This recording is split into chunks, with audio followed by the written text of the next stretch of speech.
Il est dit dans les anciennes légendes que le peintre Wu Tao Tse, après avoir peint un paysage de brume, y pénétra et disparut.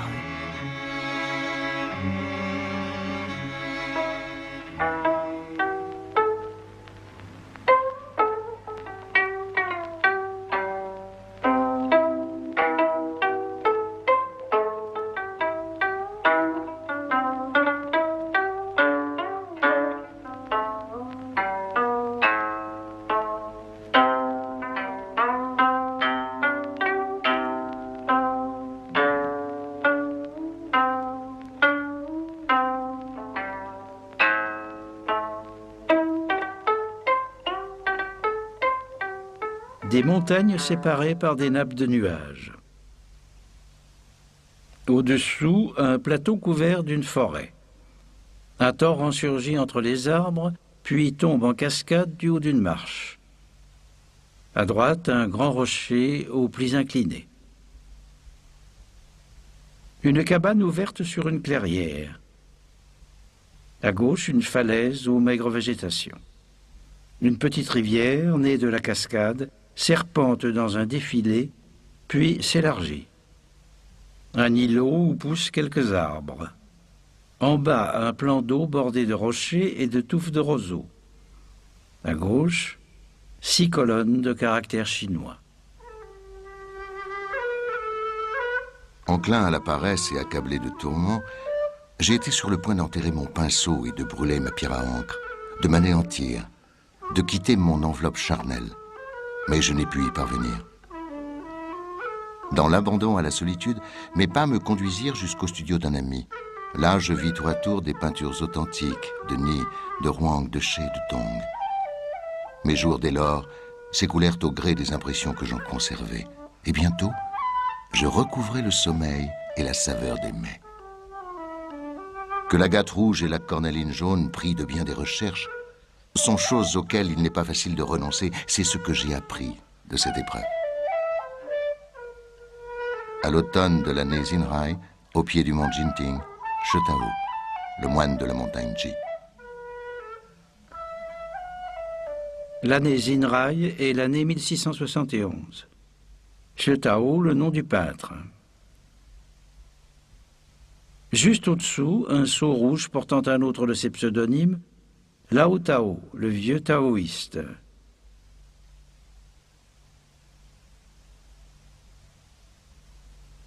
De la même époque date un autoportrait, genre assez rare dans la peinture chinoise.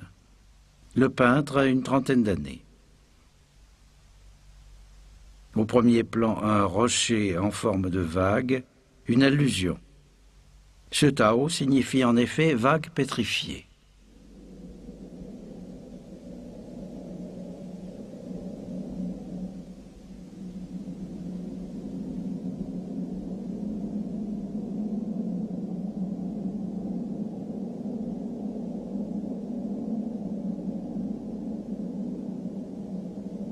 C'est dans les régions qui bordent le cours inférieur du fleuve Yangtze que Zhu Roji, le futur Shetao, a passé son enfance. Une enfance tragique et mouvementée, dont ne subsisteront dans sa peinture que les paysages grandioses et dans sa poésie une permanente inquiétude. Au moment où naît le peintre, la brillante dynastie Ming s'effondre. Les Mandchous envahissent la Chine du Nord et s'emparent de Pékin. Le père du peintre, apparenté aux Ming, résiste. Il est tué avec sa famille par les partisans d'un autre prétendant. Seul Zhu Huaji, âgé de 3 ans à peine, échappe au massacre. Emmené par un serviteur, il vivra caché puis errant de monastère en monastère. Élevé dans la spiritualité du bouddhisme Shan, le jeune moine est vite remarqué pour ses dons de calligraphe et de peintre. Il restera toujours attaché à cette région dont les hauts lieux, comme le mont Ruang, sont aujourd'hui encore parmi les plus fameux de Chine et les plus recherchés par les peintres. Des pics abrupts émergent de mers de nuages sans cesse mouvants, des pins noueux s'accrochent aux murailles, des cascades jaillissantes alimentent rivières ou lacs. Partout, des chemins dallés, des marches taillées à flanc de falaise joignent terrasses, rochers fantastiques, monastères, cabanes d'ermites. Après une dizaine d'années passées à Wuchang sur le fleuve et un séjour auprès d'un grand maître, She Tao s'installe à Zhuangshang. Entre-temps, la dynastie mandchoue des Qing s'est établie, la paix est revenue. L'empereur avait chargé Li Suxiun de peindre les paravents de son palais. Le peintre y plaça des scènes de montagne et d'eau qui firent l'admiration de tous. Un jour, l'empereur convoqua le peintre pour se plaindre. « Les cascades que vous avez peintes font trop de bruit. Elles m'empêchent de dormir. » La peinture en Chine est indissociable de l'écriture. Elle utilise le même instrument, le pinceau, et les mêmes supports, papier ou soie. Écriture et peinture voisinent presque toujours. L'écriture est l'art d'assembler les traits pour décrire tout l'univers. À l'origine, les pictogrammes étaient des représentations des choses. La montagne, 3 sommets. L'idéogramme en garde le souvenir. De même, arbre, eau, homme, soleil, lune. En évoluant, les idéogrammes ont représenté l'essence des choses ou les relations entre les objets, entre les êtres. Le verbe se reposer, un homme à côté d'un arbre. La lumière, le soleil et la lune côte à côte. En chinois, le paysage se dit shan shui, c'est-à-dire montagne et eau. Le paysage, genre principal en peinture, combine toujours ces deux éléments. C'est leur opposition même qui détermine la composition.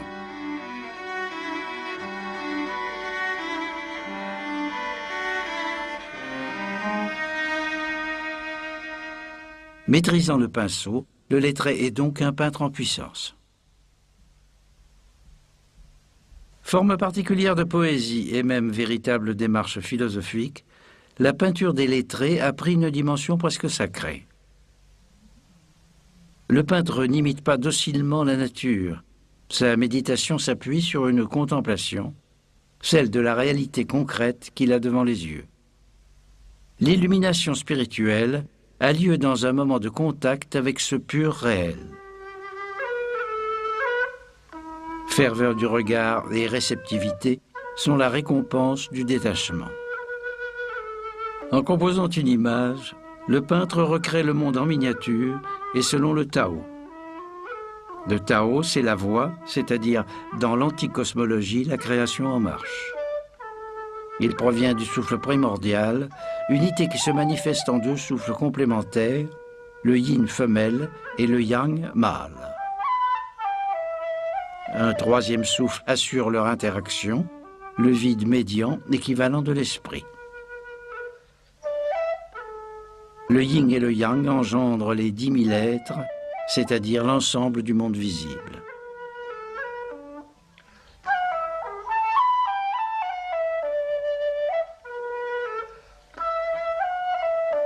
La peinture exprime la grande règle des métamorphoses du monde, la beauté essentielle des monts et des fleuves dans leur forme et leur élan, l'activité perpétuelle du créateur, l'influx du souffle yin et yang. Par le truchement du pinceau et de l'encre, elle saisit toutes les créatures de l'univers et chante en moi son allégresse.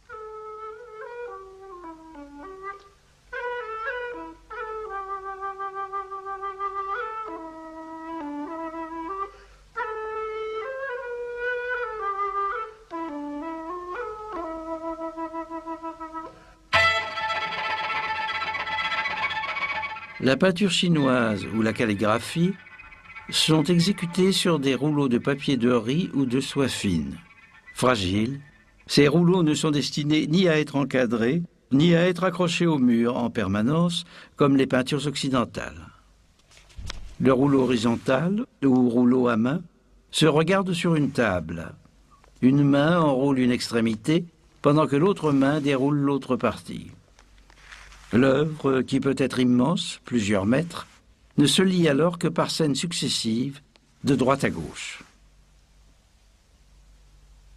L'amateur choisit une peinture en harmonie avec la saison ou avec l'heure. Il la déroule pour la contempler ou la montrer à un ami, ou encore à l'occasion d'une fête, puis il la range. Il en est de même pour le rouleau vertical ou rouleau suspendu d'apparition plus tardive. Il s'accroche à un mur et, déroulé, se donne à voir dans son entier. Le mont Jinting en automne est une peinture à l'encre sur papier. Elle mesure 86 cm sur 42. Elle a été collée sur une longue pièce de soie s'enroulant autour d'un cylindre de bois. Comme pour tant d'autres précieuses peintures, son déroulement est à vivre par le spectateur comme une expérience irremplaçable, un moment exceptionnel où se déploie un espace-temps, celui qu'a vécu l'artiste lui-même, lorsqu'il communiait avec l'essence de la création et participait au Tao.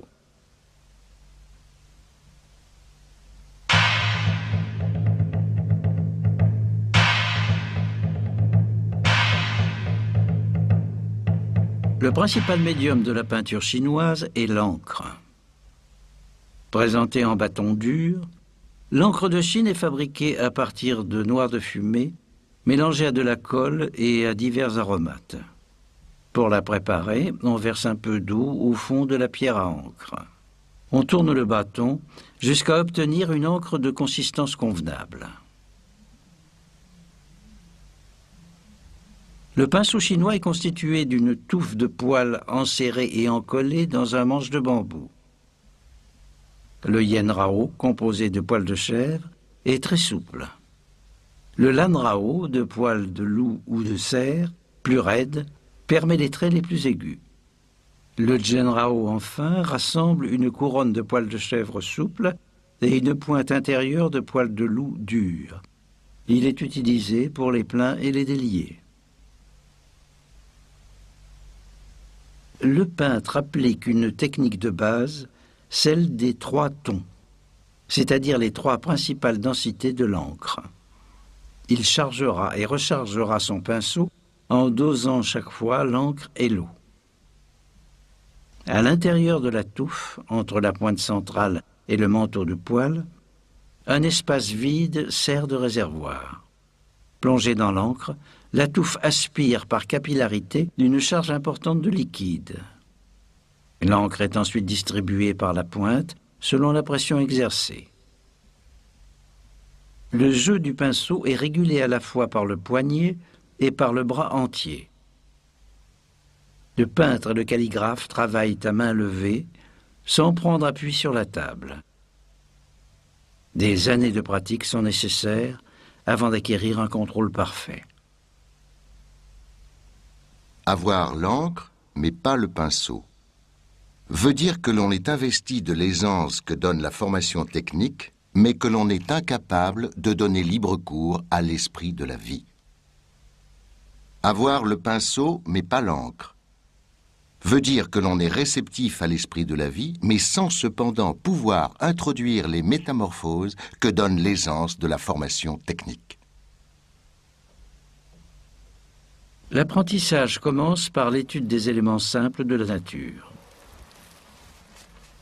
La tradition a codifié les traits horizontal, traits vertical, traits ondulés, traits segmentés ou ceintures plissées, utilisés pour la peinture des arbres. Le trait en fuseau, celui de la feuille de bambou, est obtenu en appuyant la pointe du pinceau durant son parcours. Le trait jeté descendant, en relâchant le pinceau lors de la descente. La queue de souris est un trait appuyé puis relevé en pointe. Tous ces traits se font le pinceau à la verticale. Cette technique, dite à la pointe droite, fut parfois la seule utilisée par certains peintres anciens. Zhu Da, l'ami et le maître de Shetao, l'emploie de préférence. En maniant le pinceau sur le côté, méthode dite à la pointe en biais, le peintre obtient des effets plus spectaculaires. Cette technique, très en vogue à l'époque Yuan puis sous les Ming, a été critiquée par les puristes. She Tao, esprit libre, préconise l'emploi des deux manières. Il a été dit que l'homme parfait est sans règles. Ce qui ne veut pas dire qu'il n'y a pas de règles, mais que sa règle est celle de l'absence de règles, ce qui constitue la règle suprême.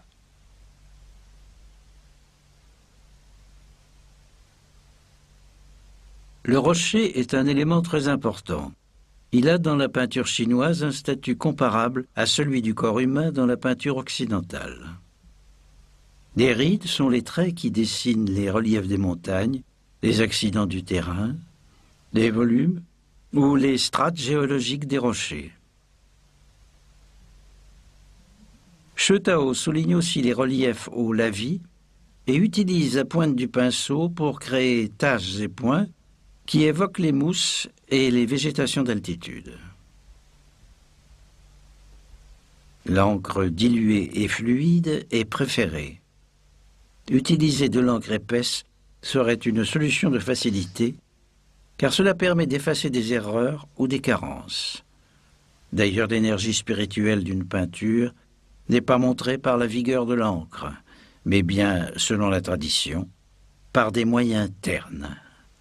Ainsi, la grande peinture refuse souvent les couleurs et recherche la pâleur insipide, c'est-à-dire la sobriété, le dépouillement. Et la virtuosité du peintre doit être parfois contrebalancée par une maladresse tempérée qu'apprécieront les esthètes.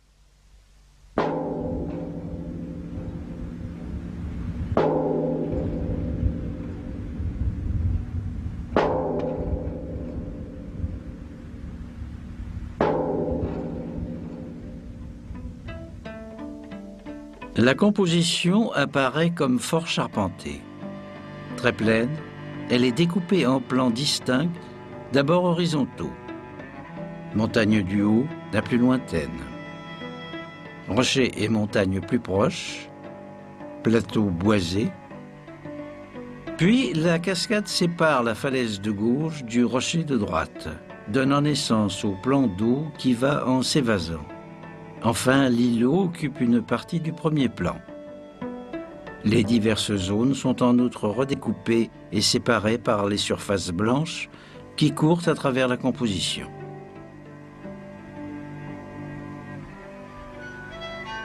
Partout, le peintre a créé des oppositions de formes et de lignes. Montagnes rondes, pics déchiquetés. Arbres élancés, arbres tordus, arbres dressés vers le ciel, arbres aux branches retombantes, verticales des rochers, horizontales des reflets dans l'eau.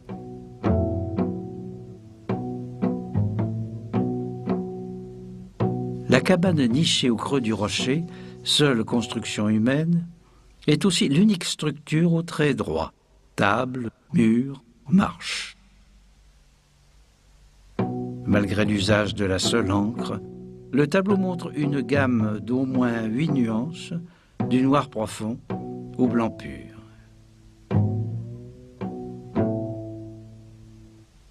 Le travail au pinceau sur un même motif voit peu à peu s'épuiser l'encre. Le peintre obtient ainsi des nuances plus pâles qui suggèrent la profondeur, un éloignement des objets. Branche du pin central, avec étagement des touffes d'aiguilles. Ou encore sapin du plateau, dont la taille diminue en même temps que la densité.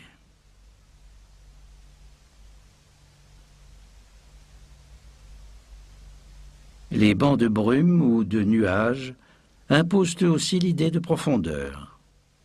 L'un marque la séparation entre les deux montagnes, l'autre souligne l'étendue de la forêt sur le plateau. Sans eux, le paysage serait plat. Ce blanc est l'élément le plus important du tableau. C'est le blanc pur du papier que le peintre garde en réserve. Il n'a pas seulement une fonction plastique, il est une expression du vide, principe fondamental de la pensée chinoise.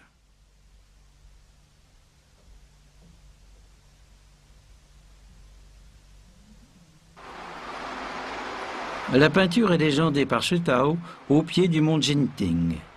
Mais le mont, pourtant célébré jadis par le grand poète Li Bai, n'est qu'une petite suite de collines rondes, juste à la sortie de la ville de Zhuangshang où réside Shutao. Le peintre emprunte en fait tous ces éléments au mont Ruang, situé à quelques jours de marche de là.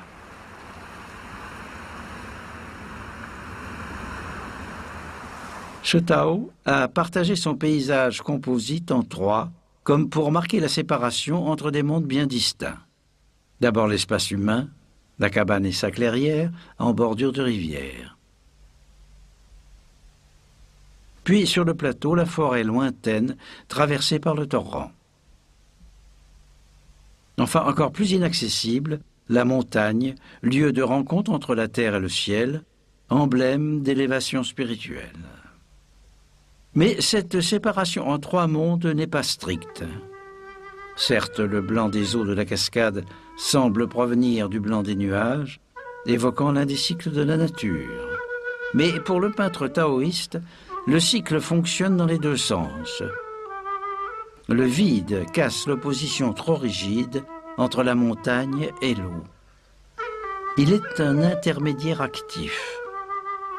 La montagne peut se fondre en vagues d'eau et l'eau s'ériger en plis de montagne.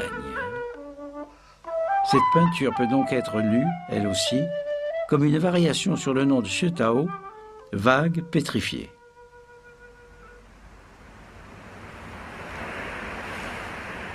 Les nuées blanches sont les éléments yin, femelles de la composition. Elles pénètrent profondément entre le gros rocher et la montagne, élément yang, mâle, dressé au-dessus du paysage. Le principe yin préside aussi à la destinée de la forêt, de la cascade, du ravin, des cavernes de la montagne. La forêt dense et brumeuse attire le regard vers la fente qui s'ouvre en son centre et qui laisse couler le torrent. Tout le paysage est ainsi sexualisé, mais rien n'est tout à fait tranché.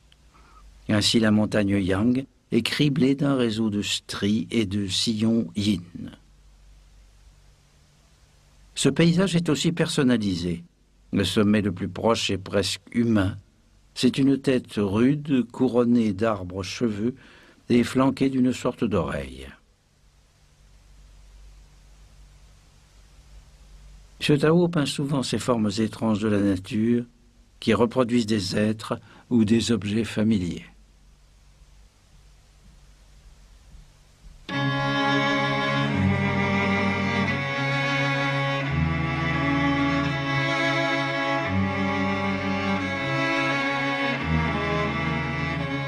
On raconte que le peintre Mifu, alors qu'il séjournait à Wuwei, découvrit un rocher géant d'une extravagante laideur. Ravi, il se revêtit de son costume de cérémonie. Il se prosterna devant le rocher en l'appelant « cher frère aîné ». Shutao décrit avec précision plusieurs espèces végétales. Le bambou, qu'il a peint très souvent, est comme sa plante fétiche. C'est l'être vivant le plus paradoxal. À la fois fragile et robuste, vide et plein, souple et raide. La tige et les feuilles sont comme une invitation au premier trait de pinceau. Et puis le manche du pinceau, léger et dansant, n'est-il pas lui-même une tige de bambou? Outre le bambou, il y a les arbres dont la ramure reste toujours verte, comme le pin, et ceux qui ont perdu leurs feuilles, comme le prunus. Bambou, pin, prunus sont les trois amis de l'hiver. Symboles de longue vie, ils annoncent la saison suivante, celle du renouveau. Troncs et ramures des arbres forment un volume dense. Au milieu de ce plein, le vide circulaire de la clairière, un espace propice à la méditation. Et justement, un homme, assis devant la cabane, médite. Le personnage est minuscule. Il emprunte les traits de pinceau les plus fins. Lors d'une première lecture du tableau, on ne l'aperçoit qu'à peine. Il n'est qu'une infime parcelle de ce paysage. Il s'est sans doute d'abord tourné vers les montagnes, puis il a baissé la tête. C'est peut-être le peintre lui-même qui, après avoir longuement regardé la nature, se recueille, se délectant de la transformation des éléments les uns dans les autres, du retour cyclique des saisons, de la pénétration du vide dans le plein, et recrée ainsi par la pensée tout l'univers. Il y a 50 ans, je n'étais pas encore venu à l'existence avec les monts et les fleuves. Non pas qu'ils eussent été valeur négligeable, mais je les laissais seulement exister par eux-mêmes. Mais maintenant, les monts et les fleuves me chargent de parler pour eux. Ils sont nés en moi, et moi en eux. J'ai cherché sans trêve des cimes extraordinaires, j'en ai fait des croquis. Monts et fleuves se sont rencontrés avec mon esprit, et leur empreinte s'y est métamorphosée.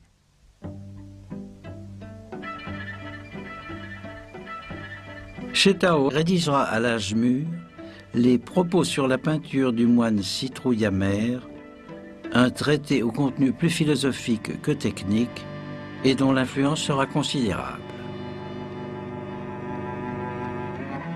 Dans ses propos, Chétao base toutes ses théories sur une notion, l'unique trait de pinceau. À la fois élémentaire et multiple, il est comme la cellule vivante de la composition et le seul intermédiaire capable de traduire la vision spirituelle du peintre. Si loin que vous alliez, si haut que vous montiez, il vous faut commencer par un simple pas. Aussi, l'unique trait de pinceau embrasse-t-il tout, jusqu'au lointain le plus inaccessible, et sur 10 000 millions de coups de pinceau, il n'en est pas un dont le commencement et l'achèvement ne résident finalement dans cet unique trait de pinceau dont le contrôle n'appartient qu'à l'homme. Par le moyen de l'unique trait de pinceau, l'homme peut restituer en miniature une entité immense, sans rien en perdre. Du moment que l'esprit s'en forme d'abord une vision claire, le pinceau ira jusqu'à la racine des choses.